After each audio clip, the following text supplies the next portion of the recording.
আমাদের দেশে জনসংখ্যার পরিমাণ এত বেশি আর এত বেশি হারে বৃদ্ধি পাচ্ছে যে বলার বাহিরে। দেখেন এখানে যে বাড়িগুলো দেখতে পাচ্ছেন, এইগুলো আগে ছিল সব আবাদি জমি। আমরা যখন একদম ছোটবেলা ছিলাম, লাইকে যে আমার ছেলের মতো, তখন আমরা এখানে কত খেলা করছি। এখানে পানি জমতো, আমরা এখানে ফুটবল খেলতাম, পিছলা পিছলি খেলতাম। তারপরে এখানে দেখেন, এখানে মসজিদটা, যাই হোক মসজিদ হওয়ার কোনো ই নেই, ওটা ঠিক আছে।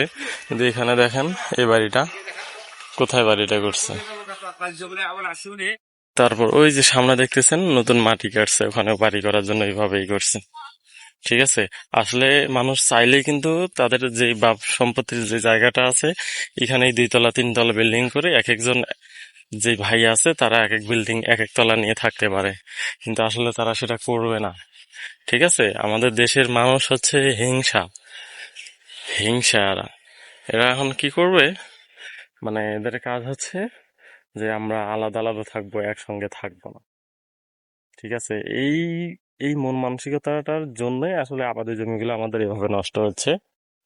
হ্যাঁ, আর ঘনবসতি বিপুল পরিমাণে বৃদ্ধি পাচ্ছে। শুধু এইটুকুই নাই, ওই যে সামনে যত এগুলো ঘর বাড়ি দেখতেছেন রাস্তার এই পাশে, সবগুলো ওই সেম কন্ডিশন। হ্যাঁ, আসলে আমাদের মন মানসিকতা চেঞ্জ করা দরকার। তাছাড়া দেশের অনেক বড় ক্ষতি হয়ে যাবে, আমাদের অনেক বড় ক্ষতি হয়ে যাবে। একটা সময় দেখা যাবে যে আবাদি জমি নেই আমাদের। আমি আপনাদেরকে এই বাড়িটা দিয়ে একটা উদাহরণ দিই। মনে করেন যে এই বাড়িতে এক বাপের 2 ছেলে। ঠিক আছে। এখন 2 ছেলের বিয়ে হইতে হইতে তো মনে করেন যে ঘর বাড়ি যাই হোক, বাপ মা হয় একজন থাকবে, একজন মারা যাবে, অথবা দুজনে মারা গেল, অথবা বেঁচেই থাকলো। এখন 2 ভাই কি করবে জানেন? টাকা পয়সা কামানোর পরে টাকা পয়সা জমা এখানে থাকবে না ওরা, আলাদা আলাদা জমি কিনবে, সেখানে বাড়ি করে থাকবে। আরে ভাই, এখানে থাকলে কি সমস্যা? জমি কেন, আলাদাভাবে জমি কেন, সেগুলোতে চাষাবাদের কাজে লাগাও, কিন্তু মানুষ সেটা করবে না।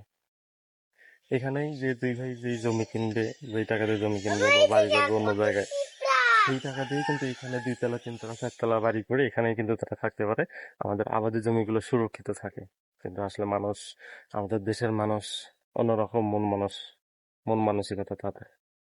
ঠিক আছে। আমাদের আসলে এইরকম মন মানসিকতা থেকে বের হয়ে আসা উচিত। নিজেরা সচেতন না হলে একটা সময় দেখা যাবে আমাদের যে খাই, আমরা যে চাল খাই, ধান থেকে চাল হয়, সেই আবাদি জমিগুলো একবারে নষ্ট হয়ে যাবে। আর আমাদের খাদ্য সংকট অতি দ্রুত আমাদের খাদ্য সংকট সৃষ্টি হয়ে যাবে।